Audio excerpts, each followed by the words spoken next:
we're talking about The Cuckoo's Calling, by Robert Galbraith. And so let's jump into a synopsis first. It is a murder mystery book. I would say it's YA, young adult. There are little hints of, I would say adult, but it's fine. I would say anyone older, like 15 or older, could read the book. But it's a murder mystery of a woman who is reported to have jumped off a balcony and died, and then her brother wants this private detective named Strike to investigate the death and to determine if it was truly an accident or if someone else is at play. And so it follows Strike's investigation and uncovers a lot of hidden things along the way. So this is I'll write first. This is the first murder mystery book I've read in a long time. So I don't have a ton to like compare it to, but like the writing, the chapters, the descriptions, everything like that, the story itself, I would rate I'm going to go A-, because loved the writing. It was super easy to read, but I also couldn't guess the ending, which I appreciated. It wasn't like the cookie cutter type of story, in my opinion. And that's it. I'm done. And I also rated it an A-, for a lot of the same reasons. It was really good. I've read the next 1.5. I would say the next ones are not YA, though. They get a little darker. I don't know, so I would just put that out there. I thought it was really good, and I literally had no idea who committed the murder until the very, very end. And I kept like trying to figure out these clues, and I was so frustrated because it was like, because he would like hint that he knew, like he claimed like halfway through the book that he was like, oh, I haven't figured out. And I'm like, am I stupid? Like how? I had no idea, not even a clue. And he's like, oh, this is easy. And I'm like, no, I have no idea. And I like tried to like look back over. But once I figured out who it was, or once the end came, I was like, oh, that makes a lot more sense. Like all the things, because he kind of summarizes it in the end. So I thought it was really good. I'm going to go a little bit lower for my rating. I'm going to do a B, kind of saying along the same lines of what you guys were saying. It was very well written. I especially enjoyed, it was kind of cool to go through like high life or like rich people's like little, you kind of go into their homes, you get to see kind of how they live or supposedly how they might live. I thought that was interesting. The writing was interesting. The mystery as a whole was very well put together, and the amount of detail that went into actually like building it to the end was like pretty substantial. The reason I go down a little bit to a B is because I felt like every chapter it kind of followed the same formula. Strike would go in, he would interview someone new, and then he would get like a little piece of information, and then he would go on and then interview someone else. So it just felt like a chain of like 10 interviews in a row. And along with that, I felt like the mystery was like very complicated to kind of fully understand, to the point where like I almost wish that I had like a notebook at my side to like take notes and keep track of everything, which is fine for some people, but for me, I'm not that involved with reading. I don't take notes when I read. I refuse to do that, actually. So for those reasons, I rated a little bit lower, but it's still a very good book, and I would recommend it to anybody. quick question. What, because we haven't seen a lot of your reviews, I'm curious, what's a book you would rate an A?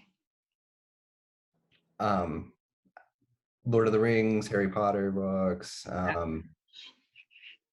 don't read that many like fictional books. I'm more of a nonfiction person. It could be a nonfiction. I was just curious, like what by your standards would be like the best of the best. I do think that my ratings like it's very rare that I like when it comes to movies, TV shows, books, games, anything, like it takes a lot for me to rate it like an A or a 10 out of 10 or a for me like the highest ranking is something that's only reserved for like a few, like 2 or 3 movies. So that's also, I'm a little bit skewed lower for that reason. Okay, that makes sense. Okay, Kelly.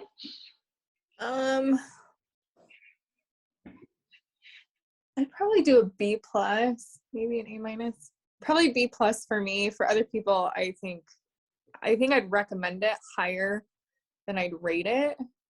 I liked everything about it. The only thing, like, I was never bored at all, even during like the interviews. They do get a little repetitive, but I mean, it's about an investigation, so you kind of have to, and there were so many people involved in this, so like you kind of had to sit through them all. But the only thing I didn't like about it was a very complex like murder that, like Steve said, you almost had to take notes unless you're kind of wired to follow that. But like I kept forgetting facts, and I'm like, he'd like mention it when he was doing the wrap up and telling you how it all worked, and I'd be like, oh yeah, I forgot that he was so here with so and so. And I don't know, there were a lot of people involved, a lot of like details, which it makes it really good, and I was never bored during it. But it was a very complex case,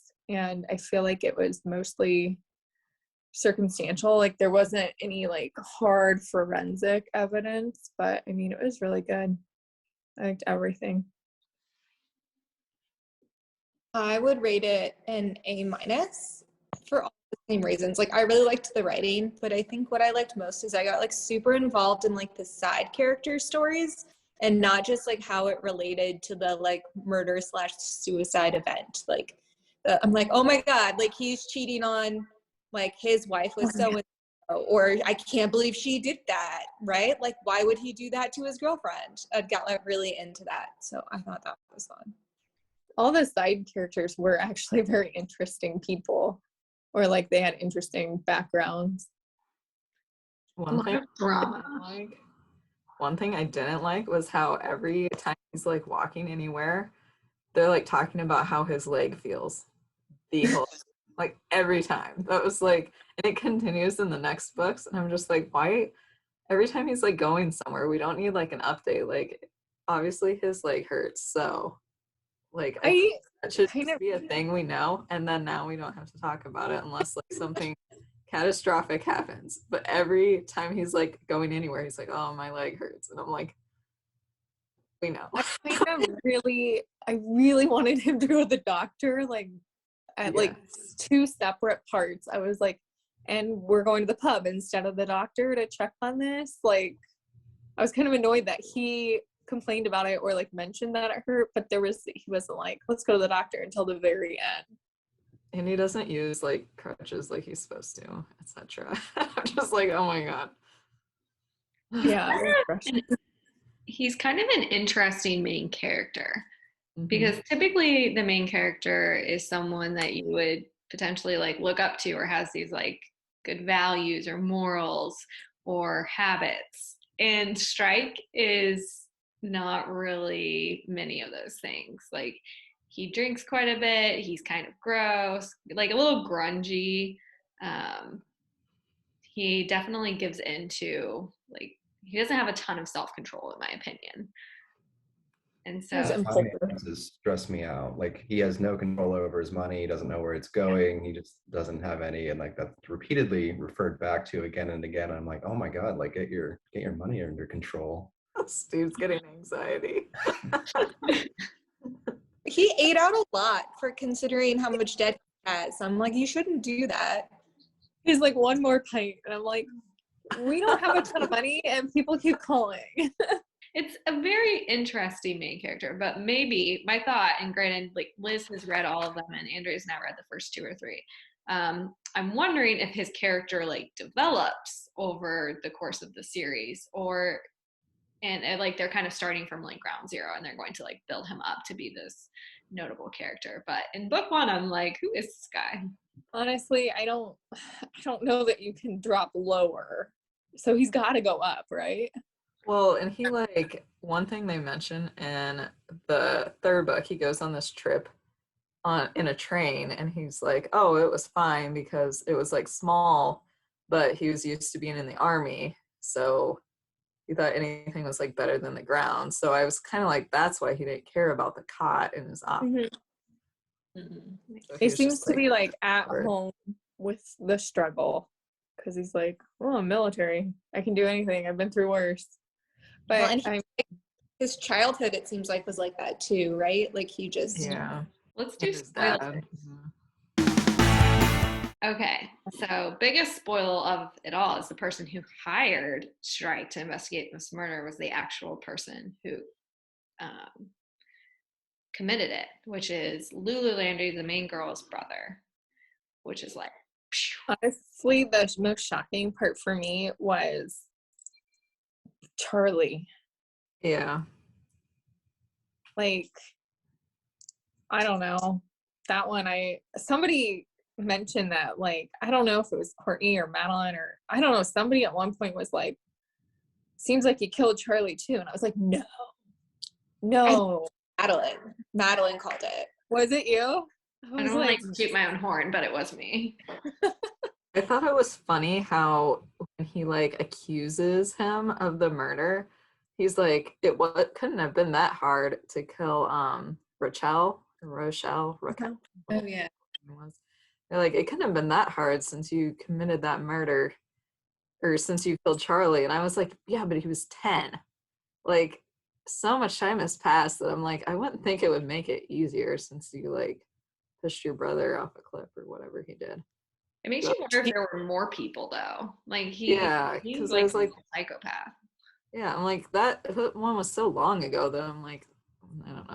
I thought that was weird that he brought that up as it makes it easier. I'm like, yeah, but he was like a little kid. Well, it probably makes it easier in the sense of like, once you kill one person, like, been there, done that. Let's do it again. I hope it's not that easy.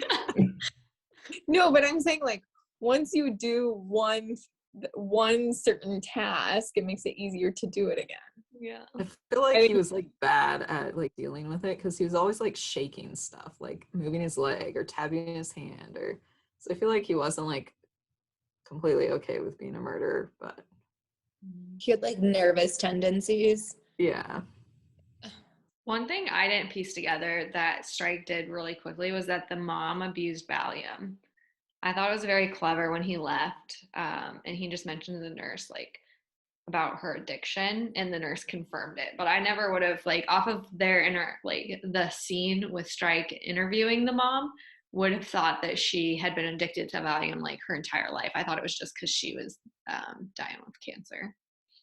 He asked leading questions a lot, right? Like pretended like he already knew something just to see how the people would react and if they'd confirm it. I thought that was clever. Mm-hmm. I should start doing that. In case anyone wants to become a detective. Just ask leading questions. Use that at work. Like, oh yeah, I'm going to do this because we have the day off. They like, oh yeah, I guess we do have the day off. My boss would be like, we don't have the day off. No. Dang it. Overall, I think it was a good book though. I like that the ending was predictable. I think that was the best part. The show is really good too. It goes with it. Oh yeah, it's on BBC. It's on HBO Max, but it was originally on BBC, like when it was live or whatever. Okay. How many books are in this series? There are 5 out. 5 out, yeah. But there are going to be at least 8, I think. All right. Okay, I guess we should also mention that Robert Galbraith is J.K. Rowling. So, fun fact of the episode is that it's her, is it called a pseudonym? Mm-hmm. Yeah, it's her pseudonym. The writing is drastically, it's different than Harry Potter because it's not like fantasy whimsical, but it's darker, but still very impressive and like captivating. So. Did you guys, for the people who read Harry Potter too, do you think the writing style was similar? Like not the content, but the style? I thought it was more advanced, but I read the other two, and I think I would not have connected the two based off writing or anything. You noticed that like her name was in the back of the jacket, so on the very last page it actually says that. I thought she was like trying to keep it secret or something, and it's right on the book. She did keep it a secret, but somebody leaked it. Yeah, so the later editions have her name in it, but like the first editions don't. Mine does. Oh, first edition. Okay. Like the first printings and stuff. Okay. One thing that she did that was like similar to Harry Potter is they have all these like clues, and that she ties them together very well in Harry Potter and in this series. Mm. But she did really good on that, like tying all the books together. I agree with you. I could see how, like, from reading Harry Potter, you could tell she'd be a good like mystery writer because it's like fit together perfectly without being obvious. Mm-hmm. Okay. Harry Potter really is. I mean, we think of it as like a fantasy series, and it certainly is, but it's very much a mystery series. Yeah, Yeah. because they're like trying to find out who did what. Similar. And how to kill Voldemort. And Mhm. finding all the Or horror cruxes. Yeah. Yeah. Figuring out that there are Horcruxes. Yeah. Exactly. Well, I think it was fantastic. Definitely one I'd recommend. 5 books in the series right now. Liz says there's gonna be 8. Who knows if she's lying or not? And a TV show on HBO Max that has all of them out that are It fresh. has, I think, 4. I'd have to look. I think it has 4 books for sure. Oh, cool. They're still filming it. I think they're still doing more. So I bet they'll have them all eventually. Yeah, I think they will. Cool. Cuckoo's calling.